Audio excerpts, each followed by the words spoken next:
హి ఓం నమ శివాయ్. ఓం నమ శివాయ్. ఓం శ్రీ భద్రకాళీ సమేత వీరభద్రస్వామిని నమో నమః. మాతృ పితృభ్యో నమః.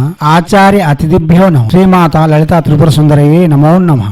శివశక్తి స్వరూపులారా, మనం చాలా వశీకరణ మంత్రములు చెప్పి ఉన్నాం. వశీకరణ మంత్రములన్నీ వినండి, అవగాహన పెంచుకోండి, జపములకు ఉపక్రమించండి. ఒకసారి మీ వంతుగా ప్రయత్నం చేయండి. కాని ఎడ్ల గురువు వద్దకు వెళ్లి జాతక పరిశీలన చేసి, అక్షర పరిశీలన చేసి, తర్వాత గ్రహ దోషములను నివారణ చేసుకొని మీరు ఎవరికి వశం చేసుకోవాలనుకుంటున్నారో వారి యొక్క స్థితి కూడా తెలుసుకొని తర్వాత వశీకరణ చేయడం వలన అతి శీఘ్రంగా ఫలితాలు వస్తాయి. అన్ని సజావుగా ఉండేటప్పుడు మంత్రం జపం చేస్తే చాలు, వశం తప్పనిసరి జరుగుతుంది. ఏదైనా ఇబ్బందులు ఉండేటప్పుడు, అనగా మన జాతక దోషంలో ఉన్నా లేక వారి యొక్క జాతకంలో ఏదైనా పొరపాట్లు ఉన్నా అప్పుడు మనం దానిని పరిశీలించి దాన్ని పరిష్కారం చేసుకున్న తర్వాత వశీకరణ చేస్తే అతి శీఘ్రంగా ఫలిస్తుంది. ఇప్పుడు విజాలిని మాలిని వశీకరణ మంత్రము తిలక విషయం చెప్పుకుందాం. ముందు ఒక మంత్రం మీకు చెప్తాం. ఈ మంత్రము 16 రోజులు అష్టమి, అమావాస్య లేక మంగళవారము, శనివారము ప్రారంభించి రోజుకి 110 మాలలు జపం చేయవలసి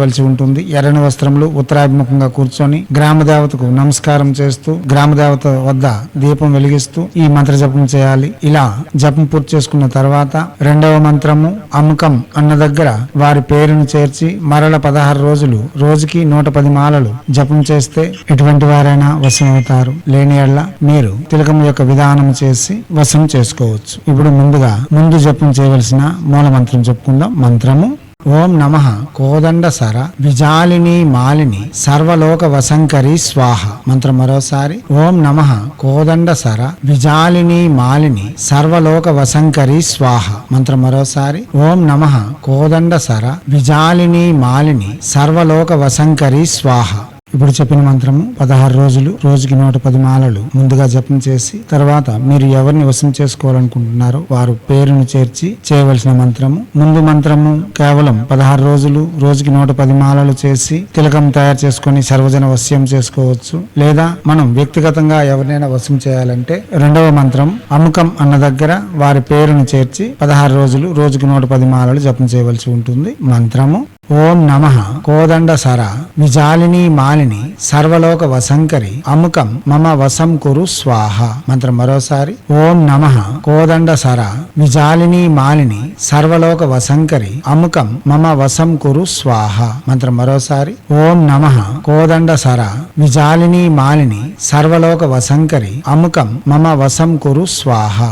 ప్రసంగాలను శుభ్రంగా వినండి. వాచిక జపమే చేయాలి, మానసిక ఉపాంశ జపం పనికిరాదు. ఇక తిలకం చేసే విధానం చెప్పుకుందాం. ముందు మంత్రము 16 రోజులు రోజుకు 110 మాలలు జపం చేసుకున్న తర్వాత శనివారం నాడు సాయంత్రం వేళ ఉత్తరేణి చెట్టు వద్దకు వెళ్లి ఆ చెట్టు వద్ద దీపము ధూపము నైవేద్యము ఇచ్చి నివేదన చేసి అనపరం అనగా ఆహ్వానం చెప్పి ఆదివారం సూర్యోదయానికి ముందే ఆ ఉత్తరేణి చెట్టు వద్దకు వెళ్లి ఉత్తర వైపు వేరుని తీసుకుని వచ్చి దానిని నీడలో ఎండబెట్టి చూర్ణము చేసి దానిలో గోరోజనము, అష్టగంధము, పచ్చకర్పూరము మరియు గ్రామ దేవత యొక్క సింధూరము కలిపి దానిని ప్రతిరోజు ముందు చెప్పే మంత్రము 108 సార్లు చెబుతూ ముసట ధరించడం వలన లేక తావిజిలో పెట్టి ధరించడం వలన సర్వజనులు వశమవుతారు. లేదా ఆ తిలకమును ధరించి రెండవ మంత్రమును 16 రోజులు రోజుకి 110 మాలలు ఎవరిని ఉద్దేశించి మనం జపం చేస్తామో వారు తప్పక వశమవుతారు. వారు వచ్చిన తర్వాత వారి శరీరంకు లేక ఎక్కడైనా సరే ఈ తిలకం లేపనం చేస్తే